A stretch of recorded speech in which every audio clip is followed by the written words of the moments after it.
Thursday Thoughts, Paradigm 10, Week 3 of In order to grow, I must let go of the one thing I am attached to that is holding me back. This week, I want to talk about letting go of your attachment to being right. I made a post yesterday that on Instagram that said, let go of your attachment to being right, and suddenly your mind is more open. Being right is something I still struggle with to this day. It's part of being a type A perfectionist, a little bit OCD, control freak. So it's very, very personal.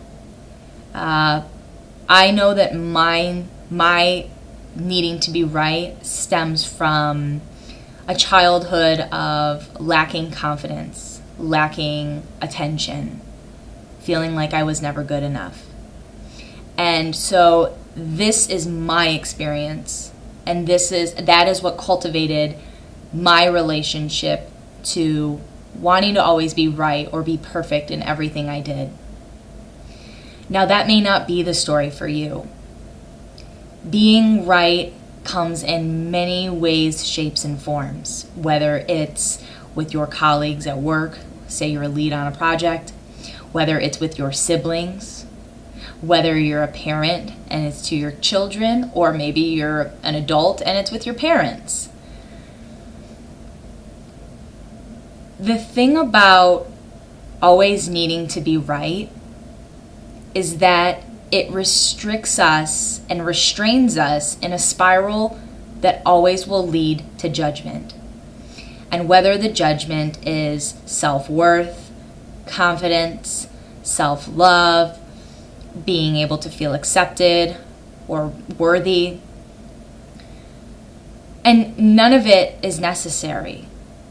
And if you think about it in a dimension deeper, there's a lot of stress and anxiety and sometimes depression that comes with the act or the process of needing to be right. So from a chi perspective, I really invite you to take a step back today and for the next week and think about the situations in your world that you got to be right, or you got to be the best at. For some of you, it's going to be when you're arguing with your partner or your spouse.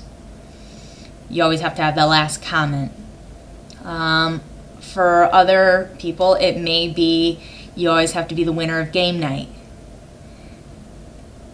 In those situations, with those people especially, I want you to sit with yourself and ask yourself 2 questions. If I wasn't fixated on having to prove my worth or be right, what else could I be experiencing right now?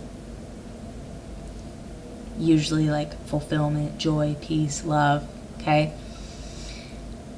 And the second question to ask yourself, or I am constantly asking myself, is how am I creating a situation to make me feel and come from an energetic space of defensiveness and lack of worthiness or lack of confidence? How am I creating a situation or an environment for myself to not feel confident, to not feel worthy, and to where I have to prove myself? You're doing great. If you've let go of something that you're attached to so far, hang in there. It can be rough. If you haven't let go of the one thing you're attached to that's holding you back, jump on the bandwagon, folks. Life is change. Growth is optional. Choose wisely.